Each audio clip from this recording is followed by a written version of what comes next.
education, known as integral formation. Our final two speakers are the recipients of the Integer Award. This award recognizes the young man and young woman who have demonstrated exceptional characteristics of leadership and apostleship, assimilating the highest ideals of all four dimensions of formation: intellectual, human, spiritual, and apostolic. First, our representative for the women. It's not hyperbole to say that as an administrative team, we have more than once mused that we should just turn over the running of the school to this student. She isn't just kind-hearted and thoughtful. She's not just organized, calm, and structured. She isn't just a motivated, self-sacrificing role model to her peers and teachers. She is also, at the root of all those traits, a tireless warrior for souls in the service of her Savior. She seems to do all things with the absolutely joyful mission of renewing God's kingdom. Her peers look to her as a model of open, all-encompassing faith, and she often invites them to participate in it with her. Whether she's inviting them to the chapel before lunch, leading an after-school youth group for the younger students, or organizing apostolic activities for the community, she finds joy and purpose in the act of service. She goes above and beyond and still manages to handle life's stresses with more grace and maturity than even most of the adults in the building. I'm right, you know. It sounds like I'm exaggerating. I'm not. We actually have sat around in the faculty lounge and wondered what it'll be like after she goes to college and whether or not it would be weird if we all went to visit her. And we just might. I invite to the stage Integer Award recipient and Ave Maria University Gyrene, Colleen Walker.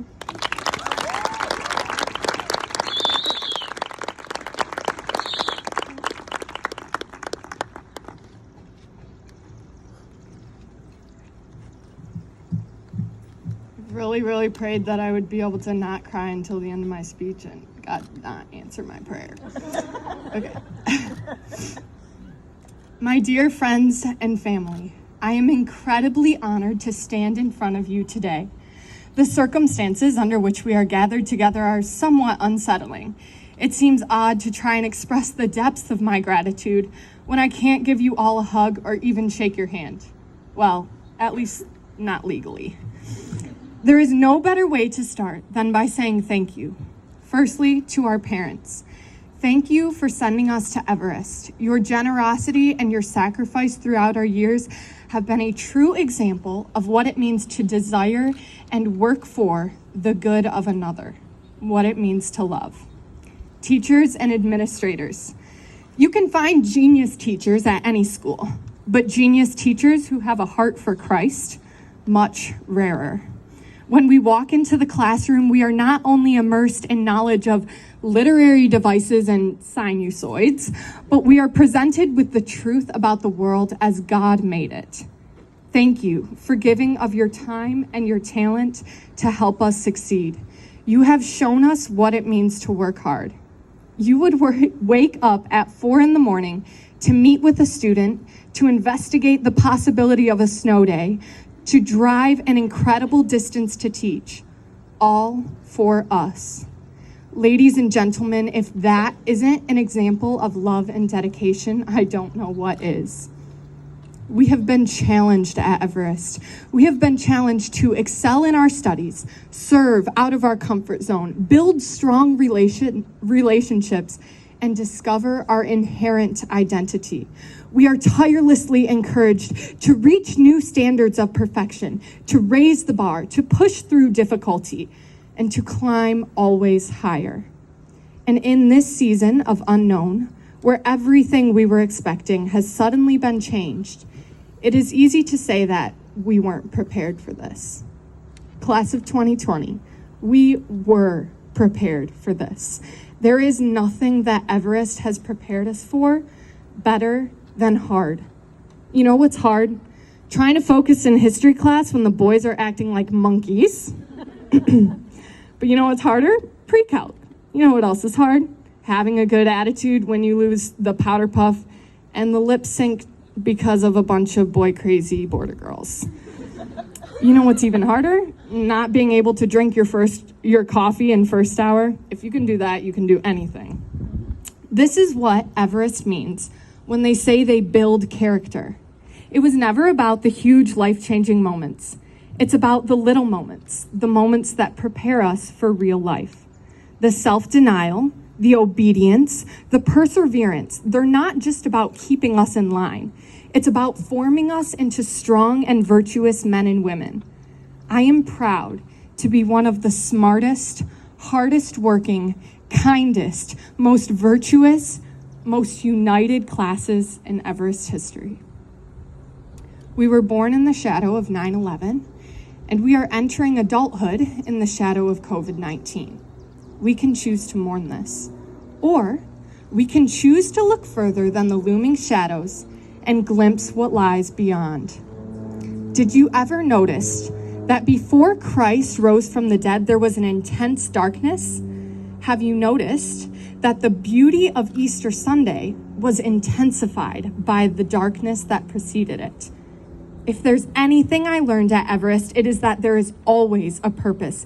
God can take any and every circumstance and turn it into something better. Yes, this is hard. This is harder than not being allowed to drink your coffee in first hour hard. But we have an opportunity to use the skills we have learned at Everest, the perseverance, the positivity, and the resilience. And we can choose to make the most of this hardship and come out stronger, better, and closer through this. My sisters, Molly, Annalise, Elizabeth, Nina, Gibbs, Rachel, Jane, Madeline, Amanda, Funky, Ingle, Lila, Grace, Ginny, MB, Blythe, and my brothers, my knights in shining armor, Gage, Jack, Matthew, Ernie, Stas, Luke, Fern, and Eddie. There is no one with whom I would have rather experienced high school and this senior year.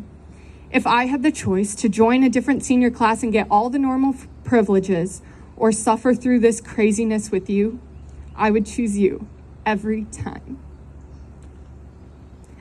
Thank you for being my inspiration, my rock, my support, my friends, and my family. I think I can speak for all of us and say that I'm so excited to see how each of you will grow and flourish in the coming years.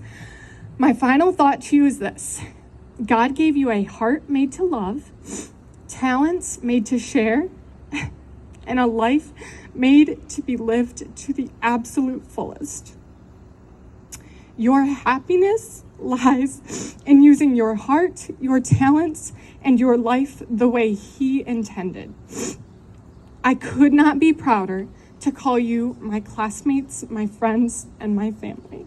Congratulations, class of 2020.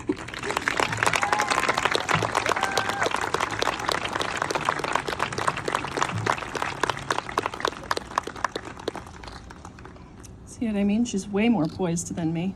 It's not even fair. Okay. Next, our representative for the men.